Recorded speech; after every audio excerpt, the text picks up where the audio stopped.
empresário, músico, político, reconhecido principalmente como um dos fundadores e coordenadores do Movimento Brasil Livre, o MBL, que atuou fortemente no impeachment da ex-presidente Dilma. Hoje se posiciona como um nome da nova direita, com forte atuação voltada ao público jovem e pautas liberais. É crítico ácido tanto de Lula quanto de Bolsonaro. Pertence ao partido Missão, que foi aprovado pelo TSE em novembro do ano passado. Seja bem-vindo, Renan. Gostaríamos de ouvir desde logo a sua palavra sobre as pesquisas. Algum tempo atrás você estava lá distante, mas está se aproximando muito de candidatos como Caiado e o Zema. Bom dia. Bom dia a todos os ouvintes. Fico muito feliz com o elogio meu aspecto jovial. Lutei muito por isso nas últimas semanas para dar uma perdida de peso, porque quando você vai viajando, perde os seus hábitos, dorme mal, come errado, você engorda, não tem jeito. E aí eu fui beneficiado por duas coisas, né? Eu comecei a cuidar ali para perder peso e ainda fui atingido por um protozoário ou uma bactéria lá no Pará, que, enfim, um lugar que não tem muito saneamento básico, infelizmente, e fiquei muito doente, então isso acelerou meu emagrecimento também, mas eu já melhorei e acho que eu estou mais bonito, então estou feliz de estar mais magro. Você é casado? Não sou. Se você anuncia que é bonito, você está fazendo um chamariz, né? É isso, eu preciso melhorar minha votação entre as mulheres, né? Tá certo. Tá muito bom. Suas propostas principais: ser eleito. Vamos colocar por ordem de execução. Primeira coisa, presidentes da República, né, e líderes de qualquer coisa, eles precisam saber o que eles querem na hora certa. Então, a primeira coisa que o presidente da República precisa fazer, para todo mundo entender, o Brasil está indo para uma rota de colapso fiscal. É um colapso fiscal. As contas públicas no Brasil estão estourando e estourando muito rápido.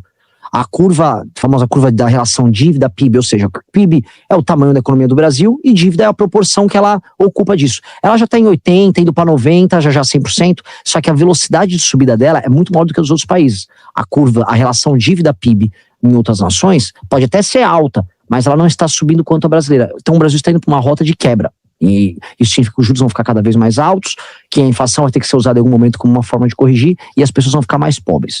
Então eu vou precisar cortar dívida. E para cortar dívida eu preciso cortar despesa. E despesa eu vou ter que cortar um monte de coisa. Então eu vou fazer uma coisa igual o vizinho de vocês aqui, o Milei, fez, que é avisar para as pessoas: olha, o Brasil está quebrado e nós vamos precisar desesperadamente cortar despesa. Você não teme perder voto com o funcionalismo público? Isso você fala numa necessidade brasileira. Necessidade. Agora, os funcionários públicos não gostam de ouvir isso. Pois é, mas assim, primeiro não se perde o que não se tem. É um tipo de voto, o funcionário público sindicalizado, que eles jamais votariam em mim, primeira coisa. E segunda coisa, vai precisar ser feito de qualquer forma. O funcionário público ele tem estabilidade, o trabalhador comum não tem estabilidade.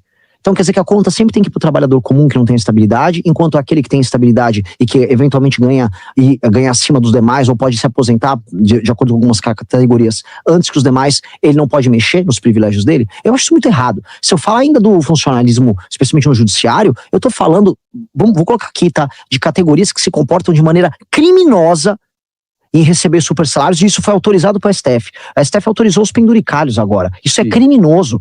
Num país que as pessoas não estão conseguindo mais comer carne, o cara fala: não, o promotor pode receber 100 mil reais no mês. O juiz deve receber 200 mil. Como vai enfrentar esse Supremo Tribunal Federal que se tornou um tribunal político e ativista, não um tribunal judicial? Eu posso emendar já, porque eu não terminei a primeira pergunta, porque a primeira reforma fiscal que eu comentei, que vai cortar despesas, e essas despesas vão influir no judiciário. E isso vai me dar calma, por isso que esse é o ponto. Eu preciso gerar uma calma econômica no Brasil, que é fazer um corte de despesas, aí os mercados vão olhar: o Brasil vai conseguir pagar suas contas. Calma em quanto tempo, Renan? Eu preciso fazer na transição, eu preciso fazer esse ano. Eu ganhei a eleição, não vou nem fazer festa. Eu já vou lá para Brasília, eu já vou montar o governo de transição na hora, vou chamar os presidentes dos partidos e falar: preciso passar essa PEC agora, o país quebra. E eu já vou negociar, eu vou gastar o capital político da minha vitória inteiro para passar essa reforma fiscal. É o contrário da PEC e da gastança. É o contrário, eu vou fazer o oposto. Eu tenho que gastar. Olha que desgraça. O presidente da República vai ter que participar de uma guerra. Eu tenho que ganhar no primeiro, eu tenho que ir pro segundo turno. Ou seja, ter um grande desempenho no primeiro turno, tenho que vencer o Lula no segundo turno. Aí eu tenho que pegar todo esse esforço e eu tenho que gastar conversando com uma bandidagem do Centrão do Congresso para falar: preciso salvar o país dos erros que vocês cometeram agora. A bandidagem do Centrão tá boa. Mas é isso que eu vou ter que fazer. Boa. Até porque tem um ponto, Tem que enfrentar isso. Vou. Mas sabe quem é o maior inimigo nosso? Eu vou botar aqui, porque assim, a gente tem que ser honesto com quem tá nos ouvindo. O maior inimigo da gente nessa hora vai ser a própria população, que votou em um monte de ladrão. Votou no um monte de ladrão pra colocar no Congresso na última eleição e vai votar novamente agora. Vou repetir, o povo, de maneira consciente, vai na urna e vai votar em um monte de ladrão. E não tô falando em meio ladrão, tô falando em muito ladrão. Tô falando dos oligarcas de todas as regiões que tem no Brasil, mas a gente vê muito no Norte e no Nordeste. Vão botar assim, cara que comprar voto e vão botar o cara lá. E esse cara, eu vou ter que sentar com ele, vou ter que negociar com esse bandido, com essas centenas de bandidos que vão ser colocados pela população, e vou ter que convencer todos eles a passarem essa reforma na transição. Passou a reforma na transição, Vai entrar em guerra, mas é uma guerra necessária, precisa muita coragem. Zé Aldo Pinheiro, a sua pergunta? Senador Lazier Martins, antes de mais nada, é uma honra mais uma vez poder participar contigo da entrevista com outro candidato à presidência da República.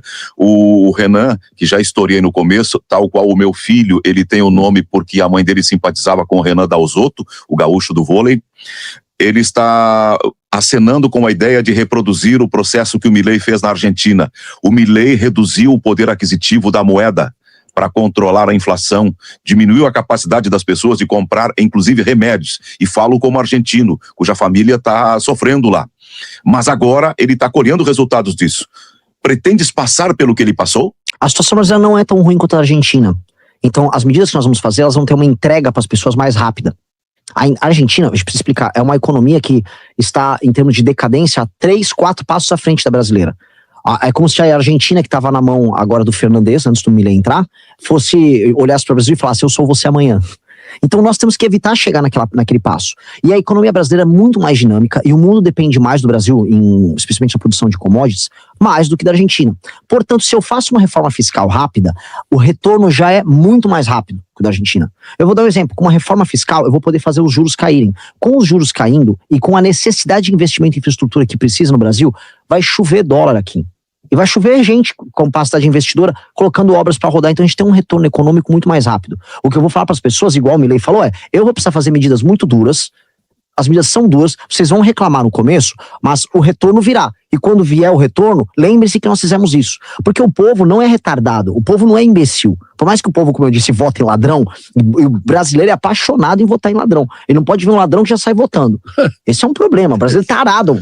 Vamos ver um ladrão aí. Então, o que acontece? Eu preciso chegar para esse brasileiro, explicar, mas ele entende, porque ele não é retardado, a seguinte coisa: se você ficar doente, você não vai ficar comendo pipoca e algodão doce. Você fica doente, você vai ter que ir pro hospital e vai tomar remédio. A pessoa sabe disso.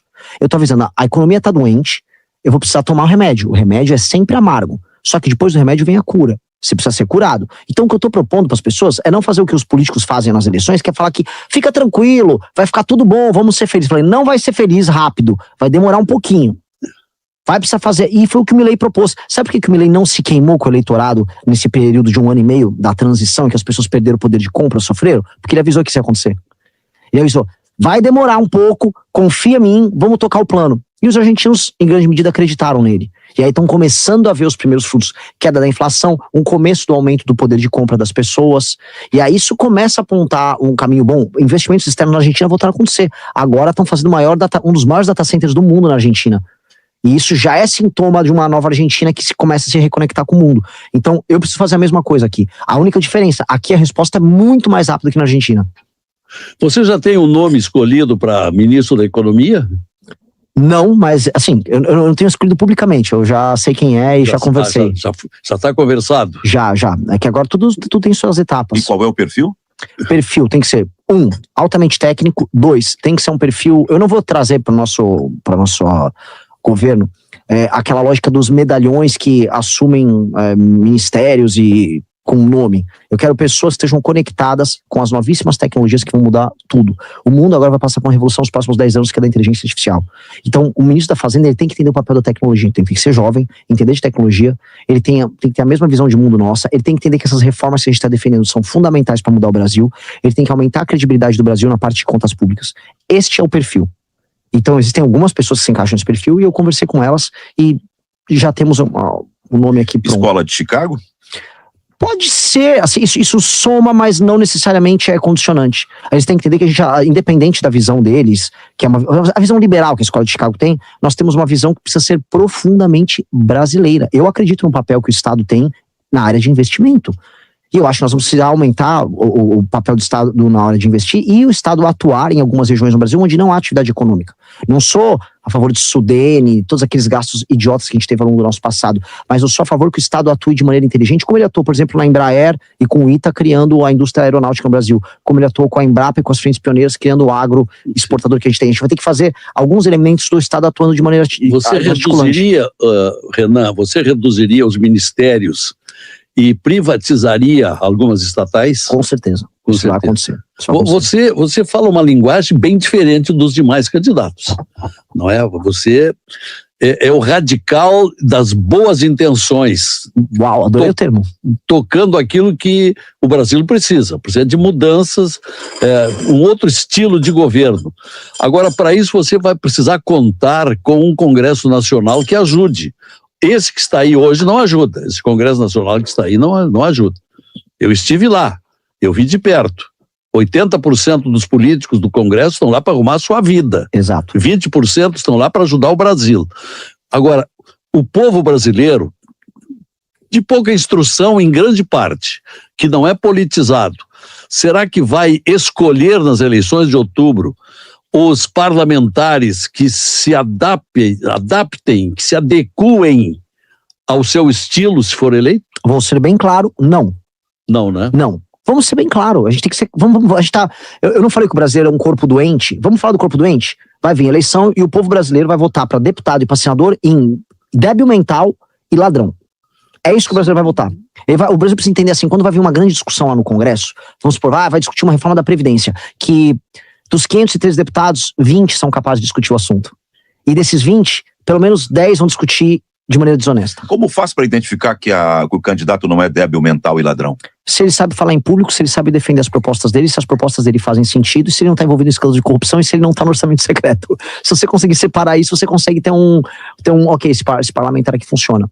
Hoje você tem, além da bancada dos parlamentares absolutamente corruptos, que são os parlamentares do Centrão, você tem a bancada do like, que aí entra o retardado.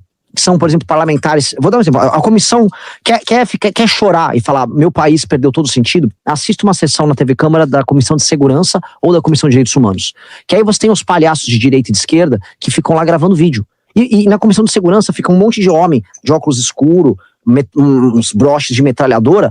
Aí vai lá um petista idiota e os caras só ficam fazendo uma arma e ficam escrevendo: chora petralhada. É sério.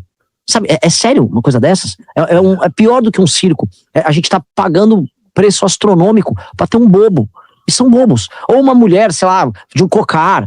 Sabe, você gosta de Fernando Cidinha, tudo bem, mas por que você precisa ir pra um cocar? O cocar é uma coisa pesada, sabe? Você tá botando um cocar. Pra que usar aquilo? Pra que usar aquilo?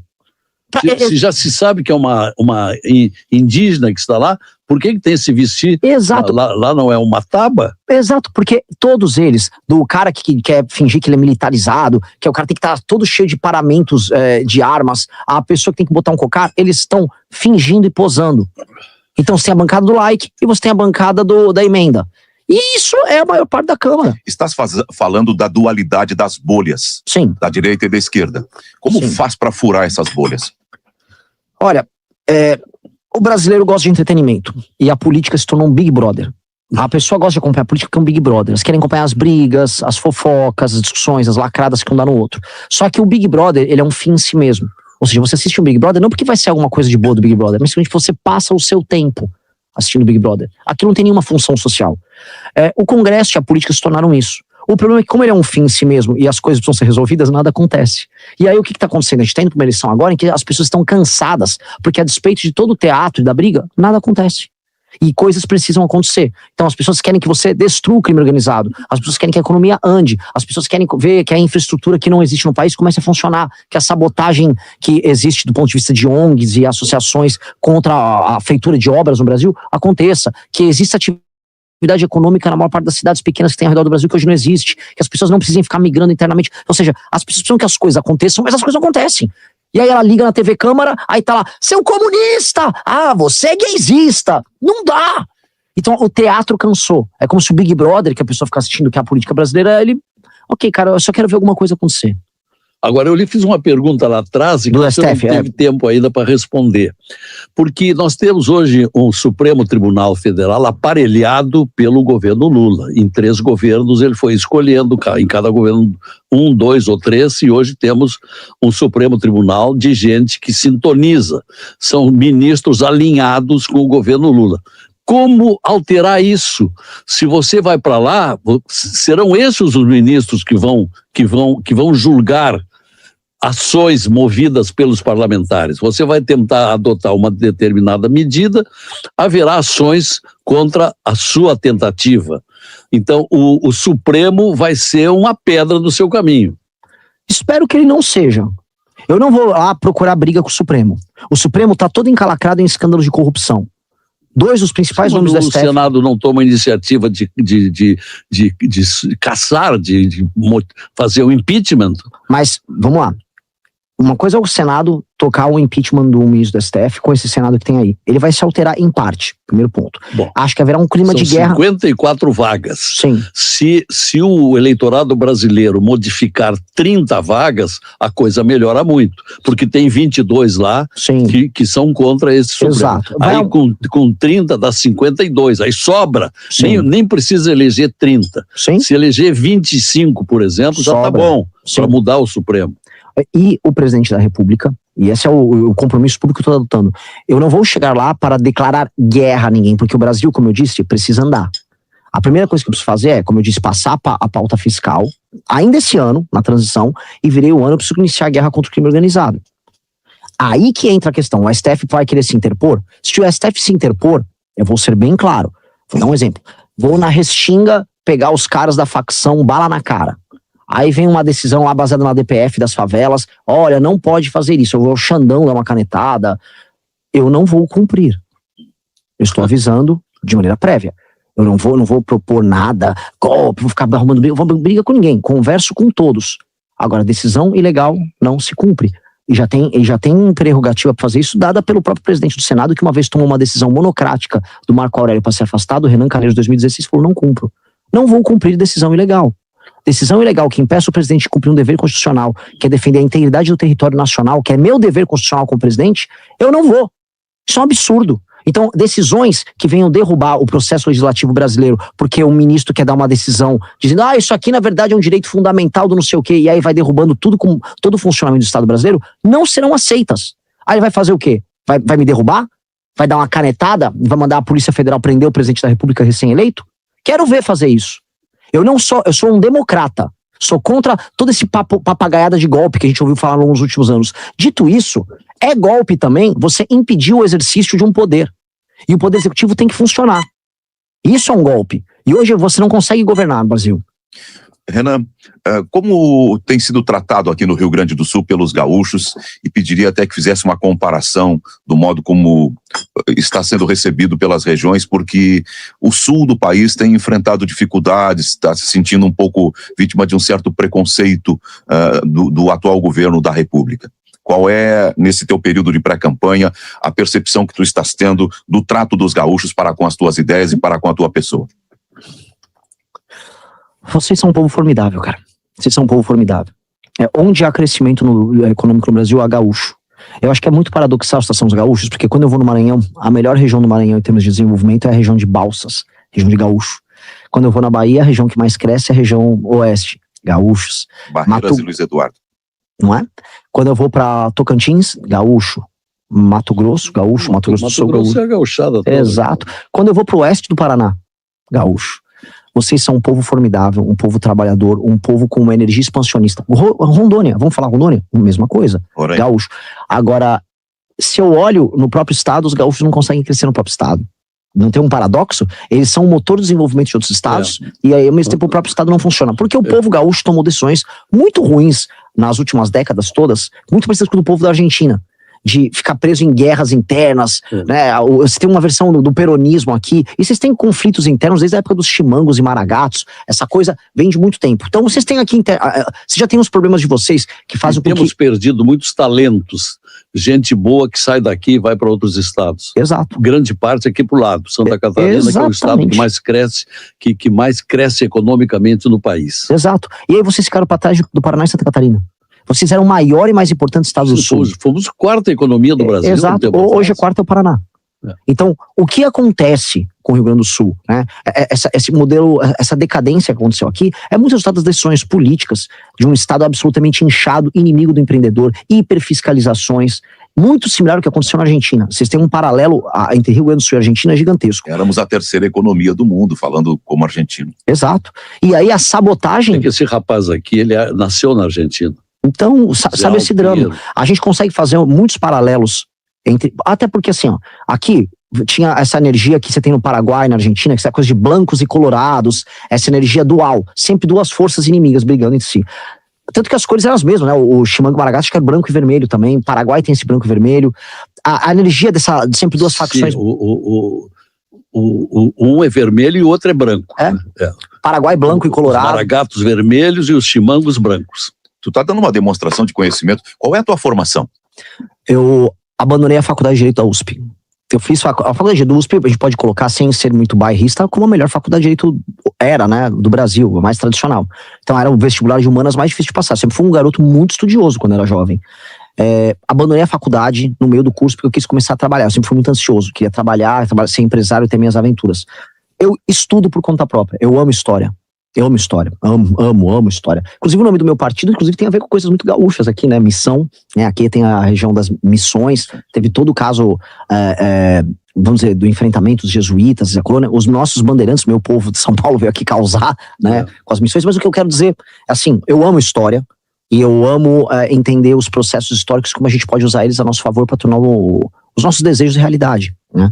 Então, sim, eu gosto disso. E aí eu tô analisando essa alma, esse problema do gaúcho, porque se ainda tiver a italianada que veio pra cá, italiano... Meu avô era um... Alemães e italianos. É que o italiano é mais complicado. O italiano é muito sindicalizado. E o italiano que veio pra cá, no começo do século XX, foi o mesmo que veio pra São Paulo, que adora arrumar uma briga. Italiano adora. Foi a mesma coisa para a Argentina. Então esse problema do italiano anarquista, da cultura anarco-sindicalista veio muito forte. E aí você criou uma cultura de esquerda muito aguerrida, muito briguenta nesses países, que colapsou Rio Grande do Sul, colapsou a Argentina. O Uruguai meio que escapou ali. E eu acho que agora a gente tem que trazer uma cura para isso, porque aqui vocês têm um capital humano muito bom, muita qualidade. Tem que resolver isso, e aí entra o papel do Sul. O Sul é um lugar autônomo e autossuficiente do ponto de vista econômico. Poderia ser mais. E eu falo isso como um paulista.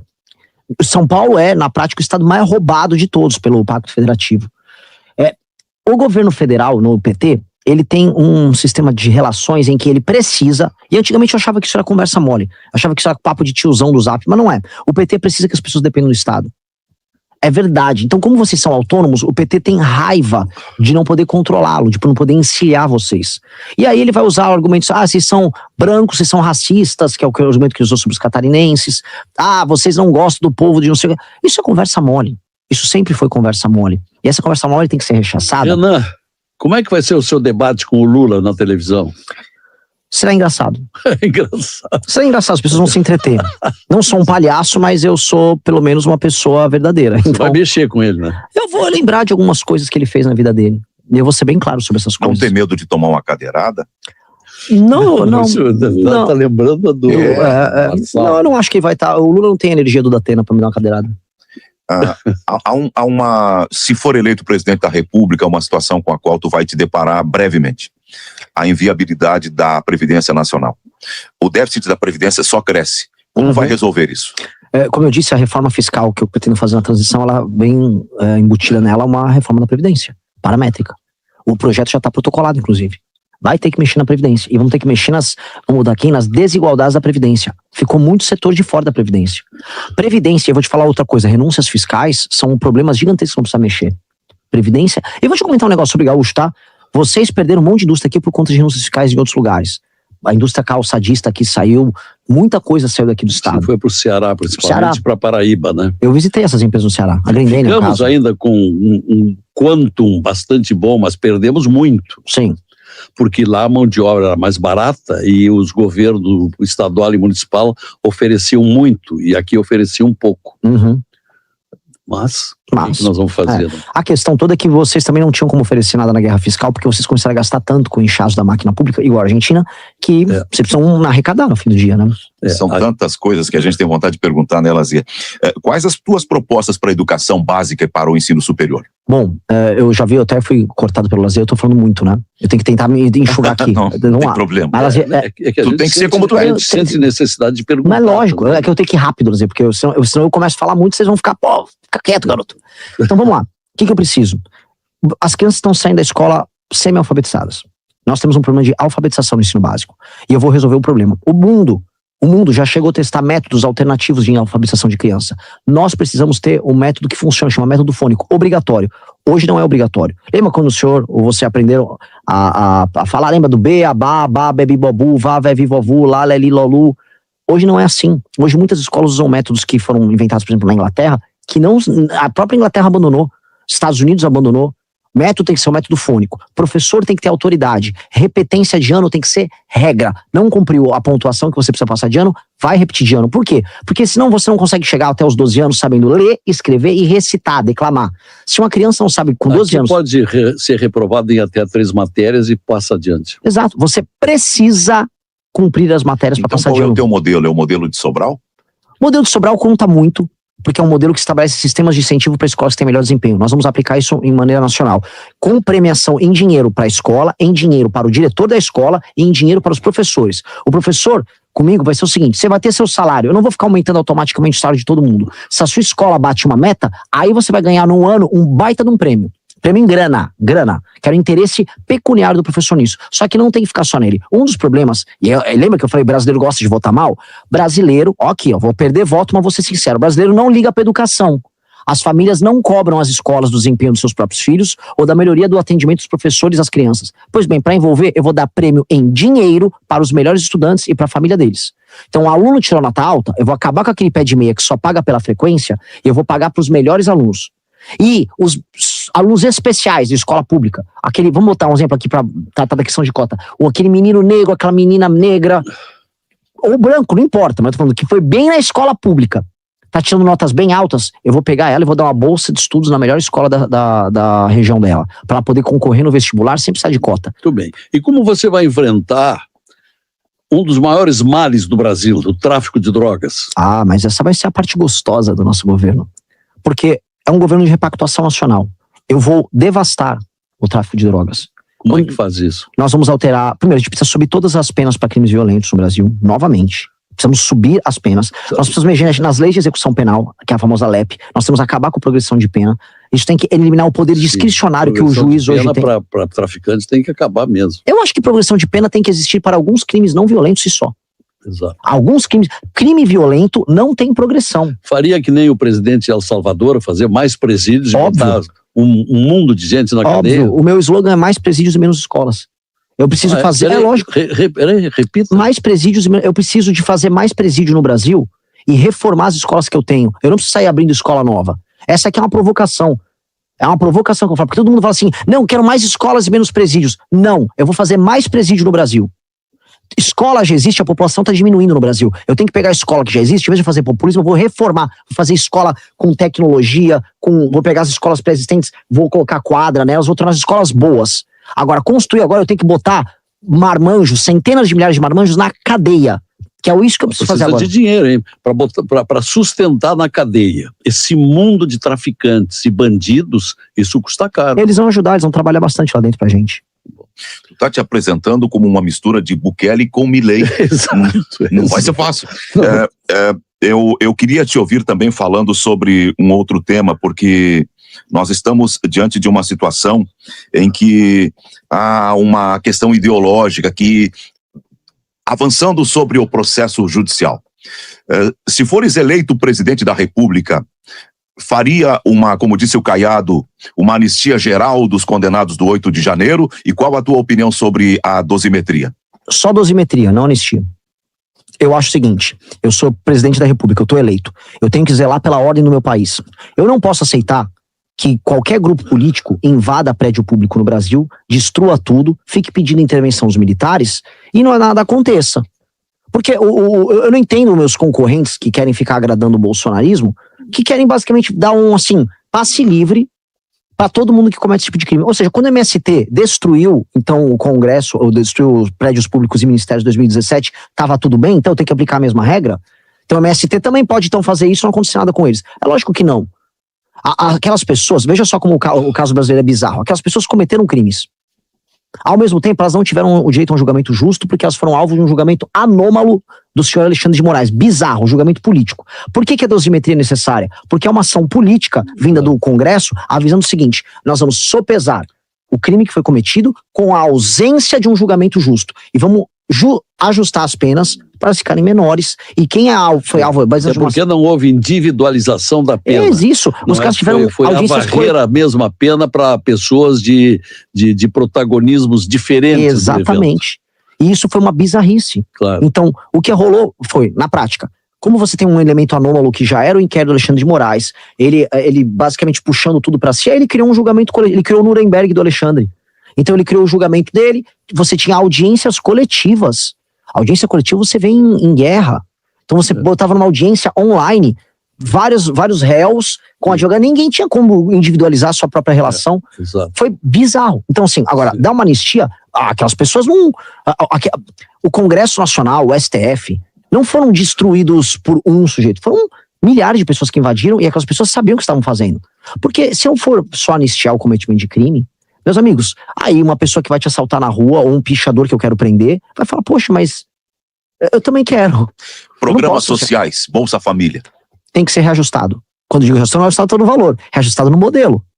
Qual é o modelo do Bolsa Família hoje? Hoje um rapaz de 25 anos consegue Bolsa Família em qualquer lugar do Brasil. Hoje uma moça consegue Bolsa Família sendo uma pessoa saudável. Essas pessoas têm que ter uma opção de trabalho antes. Se elas não tentarem arrumar um emprego e querem ficar Bolsa Família, o Bolsa Família é cortado. Ela tem que provar que está tentando arrumar um emprego. 2, se ela arruma um emprego, ela continua com o Bolsa Família mais tempo para você fazer a transição. Você tem que criar um incentivo a pessoa arrumar um emprego formal. E 3, aí com a sensibilidade de eu ser hoje o único dos pré-candidatos que está rodando o interiorzão do Brasil, especialmente das regiões mais pobres do Brasil.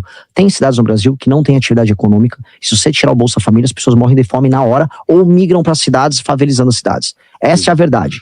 Tá? Isso é verdade. Então, o que você vai precisar fazer? Frentes de trabalho com o governo federal nesses municípios. Eu vou botar frente de trabalho. Já tem candidata, já tem nome para a vice-presidência? Estamos discutindo com 3 nomes e não posso... Mas será do Nordeste ou do Sul? Vai ser de qualquer lugar. Isso é importante. Não é não. Lazier, eu vou te falar, isso é papo de marqueteiro. Eu não confio muito em papo de marqueteiro. As pessoas querem ver um projeto honesto, não importa de onde as pessoas vieram. As pessoas querem alguém que olhe para os problemas dela de maneira igual. O crime organizado, como você citou, do tráfico de drogas, ele está matando gente no Ceará e no Rio Grande do Sul. Então, se as pessoas verem que eu trago alguém para cuidar desse tema, não importa se é um gaúcho, se é um paraibano, se é um paulista, as pessoas querem uma solução pro caso. Olha, senhor Renan Santos, você é nascido em São Paulo, né? São Paulo, na Moca, bairro dos italianos. E quais são, não teve cargo público já? Não. Essa pergunta vai ser bombardeada. Hein? Pode bombardear. Eu posso mostrar que a Dilma teve, que o Jânio teve, que o Collor teve, todos tomaram impeachment. Ela vai ter que fazer um ministério de alta classe. Né? É isso que eu vou fazer, o melhor da história. Muito bem. Então, senhor Renan, vai ficar mais tempo pelo Sul? Vou rodar aqui no nosso grande Rio Grande do Sul, pilchado, vou andar com trajes, tá? Ontem eu fiz tava trajado, já estou com o meu lenço. Já tá com o lenço de gaúcho. Sim, né? Mas alguns eventos eu vou botar bombacha. E amarelo, para não ser nem pica-pau. E aí a cor do meu partido. Isso aqui é a cor do meu partido também. Ah, é? E aqui eu tô com das tramas tradicionais, que é a cobra. Quais são as cidades que vai fazer? A gente vai fazer Caxias, a gente vai fazer Santa Cruz, né? Chega aí Santa Maria? Não vamos Santa Maria, vamos fazer. A gente vai passar em Canoas. Então, vai com italianos em Caxias e com alemães em Santa Cruz. Exato. Vamos comer cuca com os alemães e vamos comer galeto com os italianos. Perfeito. Muito bem, senhor Renan Santos. Obrigado pela presença aqui, pela visita e boa sorte aí nessa campanha duríssima. Será duríssima, mas quando eu encontro pessoas que eu admiro e tenho entrevistas boas com vocês, vai muito valer a pena. Estou muito honrado e adorei conversar com vocês. Tá bom.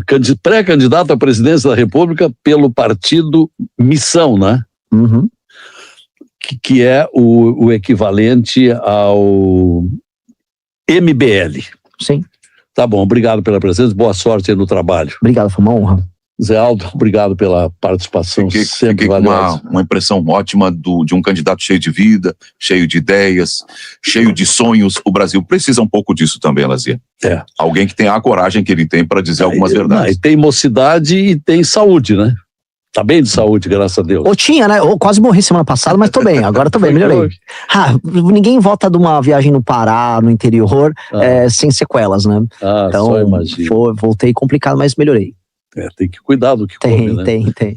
Gostou? Ajude nessa missão dando seu like e se inscrevendo no canal. Nos vemos no próximo vídeo.